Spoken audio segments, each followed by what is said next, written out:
that. So with those teachings, again, as you said, pre-British and even going thousands of years ago, those traditions and those teachings are so strongly imbibed in the consciousness of Hindus that biodiversity is not a scientific concept to be taught to Hindus. It is part of their being, part of their spiritual teachings.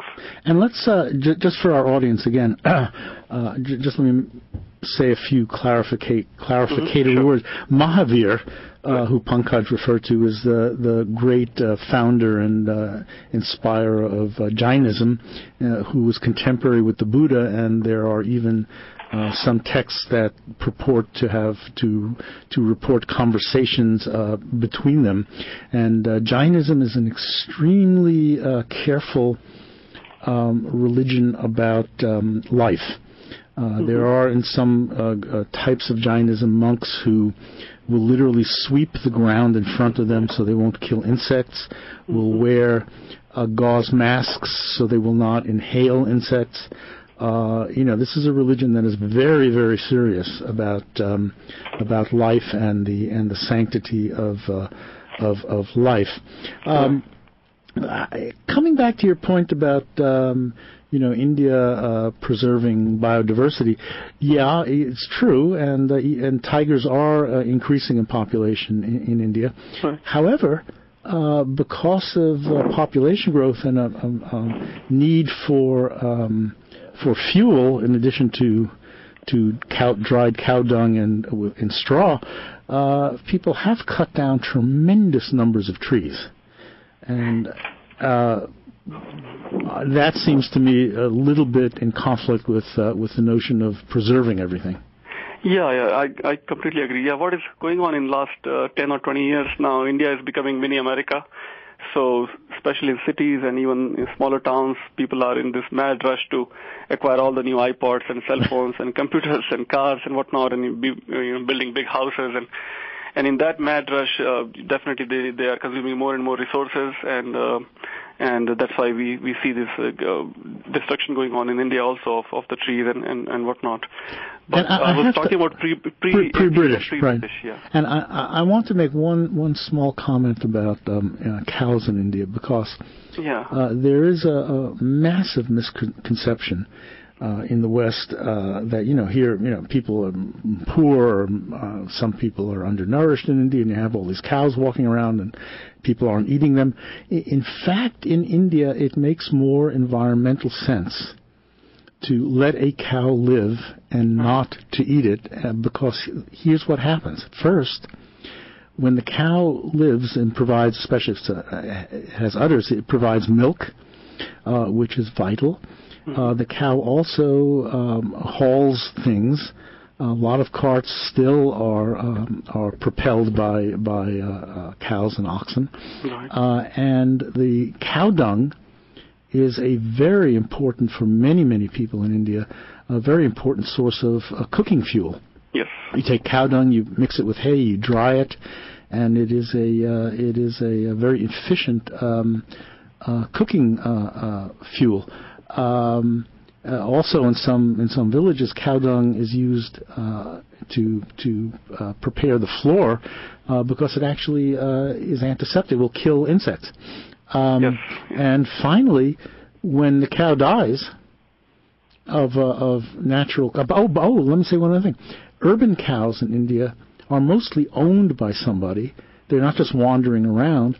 And they're eating garbage. They're secondary recyclers of urban garbage. Yeah. And that's a very, very valuable ecological thing to do. Right. And so, and finally, when they die, quite often some of the lowest castes who will eat them. So you have almost a perfect ecological use of the cow in India, whereas in the West, people look at it and say it makes no sense. Let me come back now. Let's go to Gandhi. Because, in a sense, Gandhi's vision for India, in terms of khadi and living close to the environment, was a very Hindu, very ecological notion that really never took hold. What happened there? Yeah, that's another one of those big ironies that these great teachers come and we never listen to them. We just to do what is with what is sort of looks good for our short-term interest. So for a few decades, I think India, in the legacy of Gandhi, Nehru, did listen to some of his teaching. At least he didn't go all out for capitalistic, industrial, consumerist, economical models. But as I said again earlier, after 90s, all the Gandhi and Nehruvian principles were sort of thrown out of the window, and now it's becoming more and more like any other industrialized nations, like in other societies here and even Japan, China. They're all, they're all becoming, I think, mini Americas.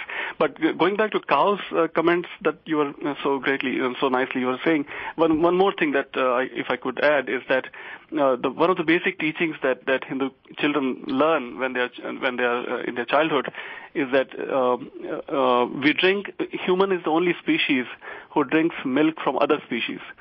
And just like we consider our mother as very reverential because we drink milk of our mother, cow is also our mother because we drink milk of the cows. That's one of the fundamental teachings of in India. So that's one major reason that cows are treated with so much reverence, because we consume its milk just like we do of our own mothers.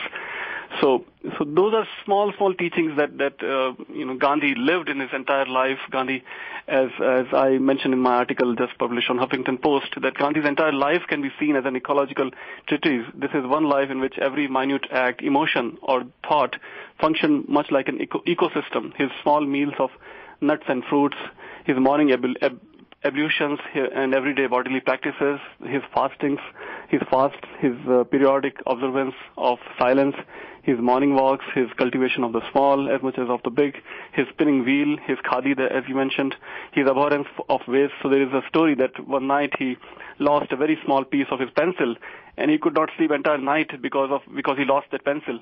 And here I am living in this country, and I have a very small apartment, but every room in my apartment I have 5 pencils because of my children.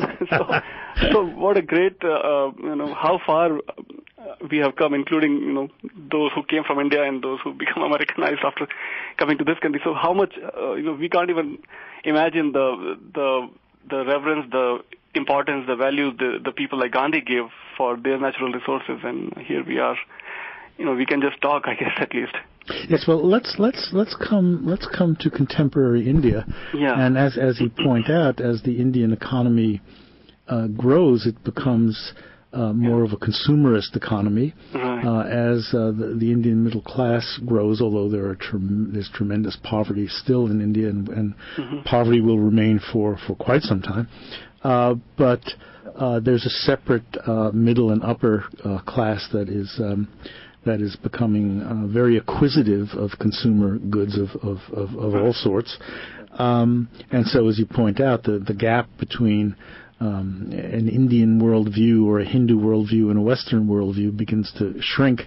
So what do you see happening in India in the future? Is this, there is an argument that once people become involved in this kind of consumerist society, there's no going back. It's an argument that people have made about the end of socialism in the Soviet Union and East Europe, that once people really saw the goodies that they didn't have access to, that was decisive. So how do you see India with its long history of ecological thought, and with I'm going to ask in a second about contemporary ecological movements in India, but how do you see India relating to this growing and perhaps inevitable consumerism? Yeah, that's a great question, and I can only express some hopes and, if possible, some cautious optimism, because what has happened throughout the thousands of years of history of Indian tradition, Indian societies, is as the outside influences came into India still kept its basic fundamentals, its, so to speak, its soul was always intact, and it always had its heart in the right place, even though outside influences is nothing new for India, starting from Alexander to Jews, to Christians who came to the India Mughals 2,000 years ago. Yeah. The Mughals? Yeah, Mughals are very well known, but even Jews and Christians came to India 2,000 years ago, starting from St. Thomas and the first Jews who arrived in India when the first temple was destroyed. And even the Zoroastrians, the Persians from ancient Persia with the distinct religion. Then, of course, the Islamics and Muslims and Mughals and then the British and Portuguese and whatnot. So all and the French, for that matter. Sorry? And the French, for that matter. French and, Dutch and all, any races or any culture that you can think of, you can find some traces in India. So all kinds of races, all kinds of racial features, bodily features, colors, languages. Every state is a different language. And with all the diversity and even all the outside influences, it seemed to have continued its spiritual soul or its fundamentals of this nonviolence and all the great traditions. And even those who came from outside, they became part of the Indian society. This great melting pot is always intact. It was going on. This melting or mixing of different cultures and races was going on for thousands of years. But this time, it seems like the 21st century that we are living in, it seems like who knows what will be the future like, if it'll succeed in continuing that spiritual base or not is I think everybody's question. But I can say that even in cities and urban centers, there are long lines of youth and middle-aged people, those who spend hours and hours to get a glimpse of their deities in temples. So even in cities, even educated and doctors and engineers and scientists, at their core, at their heart, they are still very, very spiritual, and they're not discarding their tradition completely, even though they are embracing this capitalism and consumerism. So if a leader like Gandhi emerges again, like maybe not one person, but maybe decentralized Gandhi in every region of India, if those leaders come again and they reinterpret their traditions again in the service of ecology, probably there is some still hope again. And there are some few signs of at least some contemporary movements who are trying to connect their Hindu teachings with maybe cleaning of Ganga, the Ganges River in North India, and so on. So there are some signs, but future is, I think, still uncertain. Tell us about these contemporary ecological movements in India. Right, yeah. So one big movement, as I think is very widely known, is the Chipko movement of 1970s, led by Sundarlal Bahuguna and Chandi Prasad Bhatt, and then Dr. Vandana Shiva wrote about it also, and many others. So what they did is these Hindu women, they embraced. Chipko literally means hugging, so they hugged literally the trees so that the outside poachers could not cut these trees.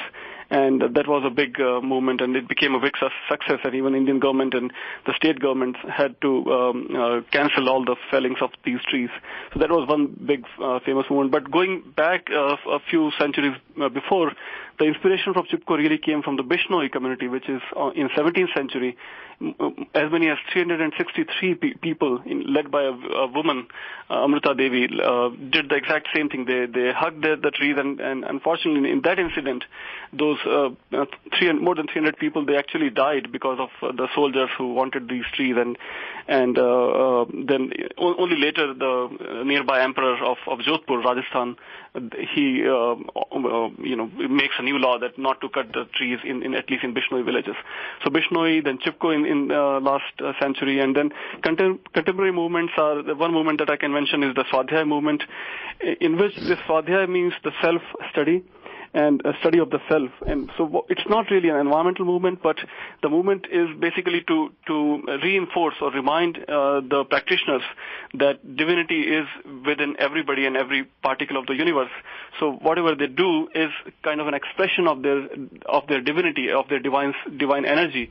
And what they have done is they have created more than 30 tree temples. So what they do is they go to these, they get this big piece of land in their villages and construct these gardens, and where the practitioners go every day and revere their trees as if they are in the temples, as if they are doing rituals in the temples.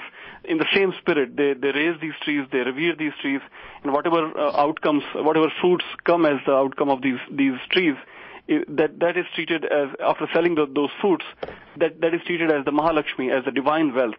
And that wealth is used for other similar projects in the villages or doing some charity work in very silent, subtle way, hidden way, so that when charity is done, the receiver should not think that he or she has some inferiority complex and the donor has some superiority complex.